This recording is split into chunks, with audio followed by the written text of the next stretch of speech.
Hi everyone, welcome to Binu's Hindi learning class. അപ്പോൾ ഇന്നത്തെ class വളരെ ഈസി ആയിട്ടുള്ള ക്ലാസ് ആണ്. പെട്ടെന്ന് എല്ലാവർക്കും മനസ്സിലാവും. നമ്മളിങ്ങനെ സംസാരിച്ചുകൊണ്ടിരിക്കുമ്പോൾ ഒരുപാട് ചെറിയ ചെറിയ വാക്കുകൾ വരുന്നുണ്ട്. എല്ലാവർക്കും അറിയാം, പക്ഷെ പെട്ടെന്ന് ചോദിക്കുമ്പോൾ അറിയുമോ എന്നുള്ളത് നമുക്കിപ്പോൾ നോക്കാം കേട്ടോ. ഇപ്പം ഞാൻ ചോദിക്കുകയാണ്, ഏറ്റവും മുകളിൽ. ഏറ്റവും മുകളിൽ നമ്മളിപ്പോൾ ഒരു തുണിക്കടയിൽ പോയിട്ട് പറയാണ്, ഭയ്യ എന്താ പറയാ, ഏറ്റവും മേളിലുള്ളത് എടുക്ക്. അതെങ്ങനെയാ പറയാ? ഊപ്പർ അല്ലേ? ഊപ്പർ, അതാണ് മുകളിൽ എന്നുള്ളത് നമുക്കറിയാം. പക്ഷെ ഏറ്റവും മുകളിൽ എന്ന് പറയുമ്പോൾ എങ്ങനെയാ? ഊപ്പർ എന്ന് പറഞ്ഞാൽ മതിയോ? ഇല്ല അല്ലേ? സബ്സേ ഊപ്പർ, സബ്സേ ഊപ്പർ. അപ്പൊ ആ വാക്കാണ് ഞാൻ ഇന്ന് നിങ്ങളെ പരിചയപ്പെടുന്നത് കേട്ടോ. സബ്സേ ഊപ്പർ നമ്മൾ കേട്ടിട്ടുണ്ടാവും, പക്ഷെ പെട്ടെന്ന് നമുക്ക് ഏറ്റവും മുകളിൽ എന്ന് പറയുമ്പോൾ കിട്ടാത്തവർ ഒരുപാട് പേരുണ്ടാവും. അതുകൊണ്ടാണ് അങ്ങനത്തെ കുട്ടി കുട്ടി കാര്യങ്ങളെ സെലക്ട് ചെയ്തിട്ട് ഒരു ക്ലാസ് ഇടുന്നത് കേട്ടോ. സബ്സെ ഊപ്പർ. അപ്പൊ ഏറ്റവും താഴത്തെ എടുക്കുന്നതാണെങ്കിലോ സബ്സെ നീച്ചെ, സബ്സെ നീച്ചെ വാല, സബ്സെ ഊപ്പർ വാല എന്ന് പറഞ്ഞു കഴിഞ്ഞാൽ ഏറ്റവും മുകളിലുള്ളത്. സബ്സെ നീച്ചെ വാല എന്ന് പറഞ്ഞാൽ ഏറ്റവും താഴെയുള്ളത്. മനസ്സിലായോ? ഇനി നമ്മൾ പറയുകയാണെങ്കിൽ എന്താ പറയാ, ഏറ്റവും ആദ്യം ഇപ്പൊ ഒരു പ്രോഗ്രാമാണ്, ഏറ്റവും ആദ്യം നിന്റെ പ്രോഗ്രാം ആട്ടോ എന്ന് പറയും. അപ്പൊ എങ്ങനെയാ? സബ്സെ പെഹലെ, അതാണ് ആദ്യം കേട്ടോ. सबसे पहले आपका प्रोग्राम है, ठीक है? सबसे पहले അതാണ് ആ വാക്ക്. അതുപോലെ തന്നെ സബ്സെ ലാസ്റ്റ് ആണെങ്കിൽ നമ്മൾ നോർമലി ലാസ്റ്റ് തന്നെ പറയാം, അന്തെന്നാണ് അവസാനം. പക്ഷെ കോമൺ ടോക്കിൽ നമ്മൾ സംസാരിക്കുമ്പോൾ സബ്സെ ലാസ്റ്റ് എന്ന് പറയാം. Sabse last ആപ്കാ high, Sabse last അതാണ്. സബ്സെ പെഹലെ, സബ്സെ ലാസ്റ്റ്. ഇപ്പൊ ഈ സബ്സയുടെ യൂസ് മനസ്സിലായോ? ഏറ്റവും എന്നുള്ള ഒരർത്ഥാണ് അതിന് വരുന്നത്. ഓക്കെ, ശരി. അടുത്ത വാക്കാണ് ഫിർസെ. ഫിർസെ എന്ന് പറഞ്ഞു കഴിഞ്ഞാൽ എന്താ? നമ്മൾ ചില ക്ലാസ്സുകളിൽ വന്നിട്ടുണ്ട്. ഫിർസെ എന്ന് പറഞ്ഞു കഴിഞ്ഞാൽ ഒരിക്കൽ കൂടി എന്നാണ്. ഫിർമില്ലെങ്കിൽ നമ്മൾ പറഞ്ഞിട്ടില്ലേ, ഫിർമില്ലെങ്കിൽ പിന്നെ കാണാം. അപ്പൊ പിന്നെ എന്നുള്ളൊരർത്ഥം ഫിർ വന്നു. ഫിർസെ എന്ന് പറഞ്ഞാൽ ഒരിക്കൽ കൂടി. ഫിർസെ കരോ, നമ്മൾ കുട്ടികളൊക്കെ എഴുതുമ്പോൾ ഒന്നുകൂടി ചെയ്യേ, ഫിർസെ കരോ, മനസ്സിലായോ? ഒന്നുകൂടി ചെയ്യും. ഫിർസെ പോലോ, ഞാൻ കേട്ടില്ല, നീ ഒന്നുകൂടി പറയും. ഫിർസെ ബോലോ. അപ്പൊ ഫിർസെ എന്ന് പറഞ്ഞാൽ ഒരിക്കൽ കൂടി, മനസ്സിലായി? ഇനി നമ്മൾ പറയണ ഫിർക്യാ, ഫിർക്യാ എന്ന് വെച്ച് കഴിഞ്ഞാൽ പിന്നെന്താ? ഫിർക്യാ പിന്നെന്താണ്, മനസ്സിലായോ? അതുപോലെ ഫിർമില്ലെങ്കിൽ പിന്നെ കാണാം. ഫിർബി ഉന്നോനെ ഐസേ കിയ എന്ന് പറഞ്ഞാൽ പിന്നെ അങ്ങനെ തന്നെ ചെയ്തു. ചിലപ്പോൾ നമ്മൾ പറയും, ഓ അവനോട് പറഞ്ഞിട്ട് അവൻ പിന്നെ അങ്ങനെ തന്നെ ചെയ്തു അല്ലേ? ഫിർബി ഉസ്നെ ഐസാ ഹി കിയ, മനസ്സിലായോ? അതാണ് ഈ ഫിർസെ എന്നുള്ള വാക്ക്. ഓക്കെ, ഒരിക്കൽ കൂടി, പിന്നെ എന്നുള്ള അർത്ഥമാണ് കേട്ടോ. ശരി, ഇനി ഇതുപോലെ വരുന്നൊരു വാക്കുണ്ട്, ഓർ എന്ന് പറഞ്ഞിട്ട്. ഓർക്യാ, ഓർക്യാ എന്ന് പറഞ്ഞു കഴിഞ്ഞാൽ പിന്നെന്താ, അതാണ് അർത്ഥാക്കുന്നത്. ഓർക്യാ നമ്മൾ ഈ നോർമൽ ടോക്കിൽ സംസാരിച്ചുകൊണ്ടിരിക്കുമ്പോൾ പറയും, ഹാ ഓർക്യാ എന്ന് വെച്ച് കഴിഞ്ഞാൽ പിന്നെന്താ വിശേഷം എന്നുള്ള അർത്ഥത്തിൽ കേട്ടോ. ഓർക്യാ. അതുപോലെ തന്നെ ഓർക്യാ ചായേ. ഇപ്പൊ ദുക്കാനിലൊക്കെ കടയിലൊക്കെ ചെന്ന് കഴിഞ്ഞാൽ അവർ ചോദിക്കും ഓർക്യാ ചായേ, ഇനി എന്ത് വേണം, മനസ്സിലായോ? അതുപോലെ തന്നെ ഓർക്യാ ലേനാ ഹേ, ഇനി എന്ത് വാങ്ങണം, ഓർക്യാ ലേനാ ഹേ, മനസ്സിലാവുന്നുണ്ടോ? അപ്പൊ അവിടെ ഓർ എന്നുള്ള അർത്ഥത്തിന് വരുന്ന വാക്ക് ഇതാണ് കേട്ടോ. പിന്നെന്താ, പിന്നെന്ത് വേണം, ഇങ്ങനെയൊക്കെയുള്ള എന്താ പറയാ അർത്ഥാണ് വരുന്നത്. ശരി, ഓക്കെ. അതുപോലെ തന്നെ വരുന്നൊരു വാക്കാണ് സാത്ത്. മേരെ സാത്ത് കോൻ ആരേ, എന്റെ കൂടെ ആരാ വരുന്നേ? മേരെ സാത്ത് കോൻ ആരേ, ഇസ്കെ സാത്ത് വോ ഭി ലേ ലോ, ഇതിന്റെ കൂടെ അതും കൂടി എടുക്കും. ഇസ്കെ സാത്ത് വോ ഭി ലേ ലോ, മനസ്സിലായോ? അപ്പൊ ഈ സാത്ത് ഭി, അപ്പൊ ഇതിനൊക്കെ പല സിറ്റുവേഷൻസ് ഉണ്ട് യൂസ് ചെയ്യാനായിട്ട്. എവിടെയാണ് സാത്ത് വെക്കേണ്ടത്, എവിടെയാണ് ബി വെക്കേണ്ടതെന്ന് നമ്മൾ മനസ്സിലാക്കിയിരിക്കണം, മനസ്സിലായോ?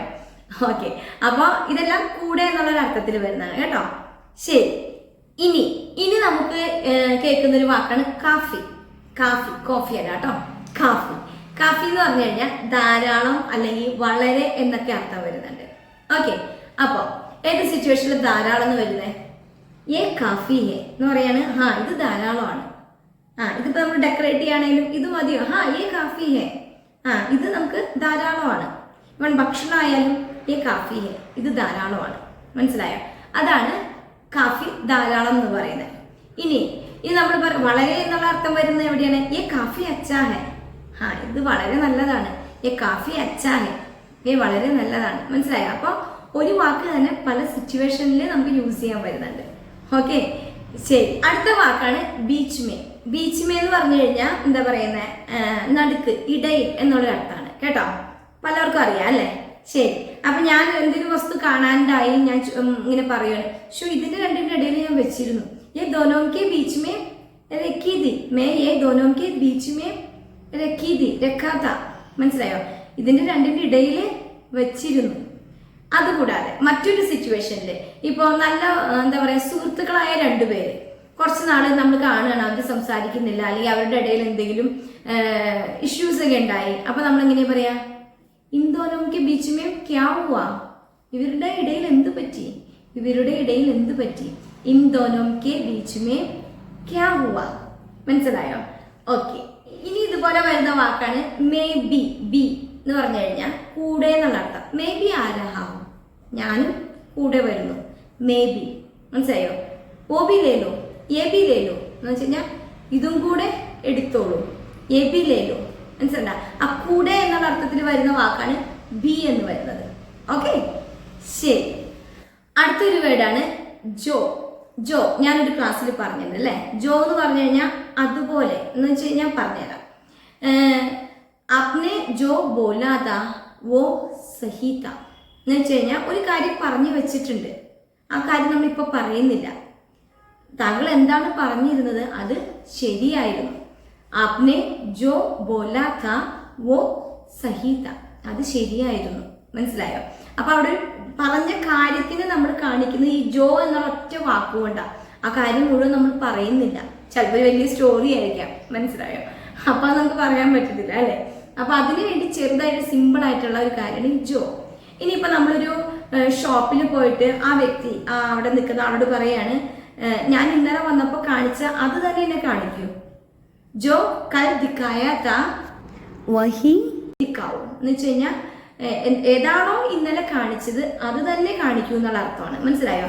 അപ്പൊ അദ്ദേഹം തലേദിവസം നമ്മൾ പോയിട്ടുണ്ടായിരുന്നു, അവിടെ അദ്ദേഹം കാണിച്ചിരുന്നു.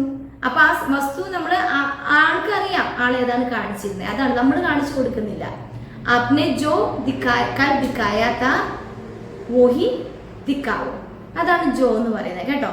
അപ്പൊ നമ്മളവിടെ എന്താ പറയാ, അതുപോലെ എന്നുള്ള അർത്ഥം സംസാരത്തിൽ വന്നു. ഏതാണോ അത്, ആ അർത്ഥമാണ് നമ്മളിപ്പോ പറഞ്ഞത് അല്ലെ. കൽ ദിക്കായ താ വഹി ദിക്കാവോ. അപ്പൊ അങ്ങനെയാണ് സിറ്റുവേഷൻസിൽ നമ്മൾ ഓരോ വാക്കുകളിനെ ഉപയോഗിക്കുന്നത്. മനസ്സിലാക്കിയിരിക്കണം കേട്ടോ. ശരി, ഇനി നമ്മൾ ഇടയ്ക്കിടയ്ക്ക് ഉപയോഗിക്കുന്ന വാക്കാണ് ടി കെ. ഇപ്പൊ എന്റെയൊക്കെ വായന അറിയാണ്ട് വീണ് പോകുന്ന വാക്കാണ് ടി കെ. കാരണം ഹിന്ദിക്കാർ ഒരുപാട് യൂസ് ചെയ്യുന്ന ഒരു വേർഡാണ് കേട്ടോ. ടി കെ, ടീക് നഹിയേ എന്നൊക്കെ. ഇപ്പൊ ടി കെ നോർമലി നമ്മൾ എവിടെ യൂസ് ചെയ്യുന്നത്, ആപ് കൈസേ ഹോ, മേ ടീക് ഹോ അല്ലെ. ആപ് കൈസേ ഹോ എന്ന് വെച്ച് കഴിഞ്ഞാൽ താങ്കൾക്ക് സുഖമാണോ, ഹാ മേ ടീക് ഹോ, ഞാൻ സുഖമായിരിക്കുന്നു, അതാണ്. ഇനിയിപ്പോ ഒരാൾ ചോദിക്കാണ്, ഇത് ശരിയാണോ, നമ്മളിപ്പോ എന്താ പറയാ ഇത് എഴുതിയിരിക്കുന്ന ഹാ ഏ ടീക്കേ, ഇത് ശരിയാണ്, ഏ ടീക്കേ. അങ്ങനെയും കോമൺ ആയിട്ട് നമ്മൾ ഈ ടീക്കേനെ ഉപയോഗിക്കും. മനസ്സിലായോ? ഇനി നമ്മൾ ഈ ടീക്കേ പറയുന്നത് എവിടെയാണ്, നമ്മളിങ്ങനെ സംസാരിച്ചുകൊണ്ടിരിക്കുക. അപ്പൊ നാളെ കാണാട്ടോ, ടീക്കേ. നമ്മളിപ്പോ പറയില്ലേ ശരി എന്ന് പറയില്ലേ, എന്നാ പിന്നെ ശരി. രണ്ടാൾക്കാർ തമ്മിൽ സംസാരിച്ചിട്ട് പോകുന്ന സമയത്ത് നമ്മൾ മലയാളത്തിൽ എന്താ പറയാ, എന്നാ ശരി അല്ലേ. അതിന് നമ്മൾ ഹിന്ദിയിൽ എന്താ പറയാ, ടീക്കേ. ടീക്കേ ഫിർ മിലേംഗെ, ടീക്കേ. ഓക്കെ, അതാണ്. ഇനി അടുത്ത എന്താ, ടീക് നെയ്യേ. ടീക് നെയ്യേ എങ്ങനെയാ, പലതിനും ഈ ടീക് നെയ്യേ ഇത് ശരിയല്ല.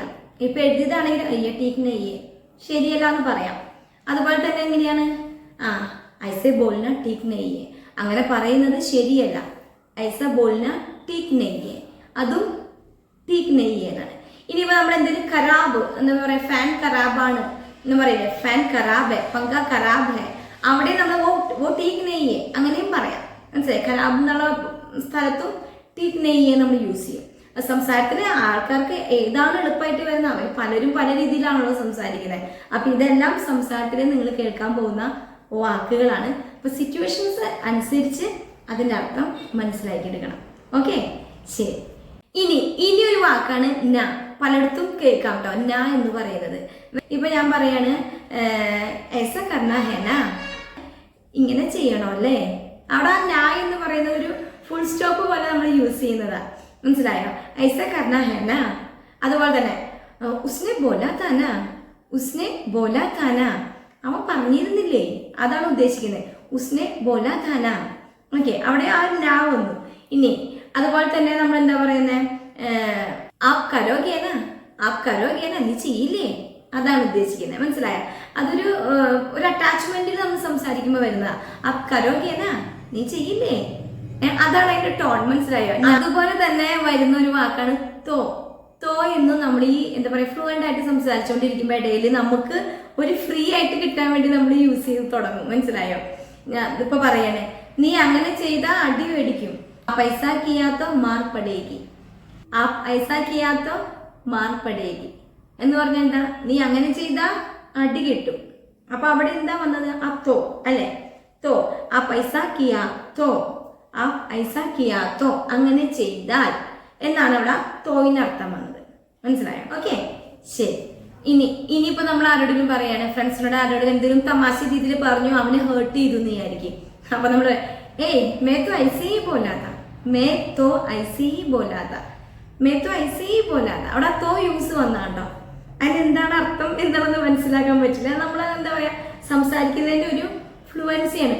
മേ തോ ഐസേ ഹി ബോലാ താ അങ്ങനെയും പറയാം. മേ തോ ഐസേ ഹി ബോലാ താ എന്ന് വെച്ച് കഴിഞ്ഞാൽ ഞാൻ അങ്ങനെ ചുമ്മാ പറഞ്ഞതാ എന്നുള്ള അർത്ഥത്തിലാണ്. കേട്ടോ? ശരി. അപ്പൊ അതാണ് അതിന്റെ സിറ്റുവേഷൻസ് അനുസരിച്ച് വരുന്ന തോ ന കണക്ഷൻസ്. ഓക്കെ, അപ്പൊ ഇത്രയേ ഉള്ളൂ. വളരെ സിമ്പിൾ ആണ്. ഒരുപാട് നമ്മൾ കേട്ടും എന്താ പറയാ പോകുന്ന സംഭവങ്ങൾ, പക്ഷെ അത് സ്പെസിഫൈ ചെയ്തെടുത്ത് നോക്കുമ്പോൾ ചിലപ്പോൾ നമുക്ക് അതിന്റെ അർത്ഥം മനസ്സിലാക്കാൻ പറയാൻ കഴിഞ്ഞെന്ന് വരില്ല. അപ്പൊ അതുകൊണ്ടാണ് ഞാൻ ഈ ഒരു ക്ലാസ് ഇട്ടത്. അപ്പൊ എന്നും പറയുന്നത് പോലെ തന്നെ നമ്മുടെ ചാനൽ സബ്സ്ക്രൈബ് ചെയ്യാത്ത ആരെങ്കിലും ഉണ്ടെങ്കിൽ ചാനൽ സബ്സ്ക്രൈബ് ചെയ്യുക, അറിയാത്തവരിലേക്കായിട്ട് ഷെയർ ചെയ്ത് കൊടുക്കുക. അതുപോലെ തന്നെ വീഡിയോസ് ഇഷ്ടപ്പെടുന്നുണ്ടെങ്കിൽ ലൈക്ക് ചെയ്യാം കേട്ടോ. അടുത്ത ക്ലാസ്സിൽ കാണാം. ബൈ.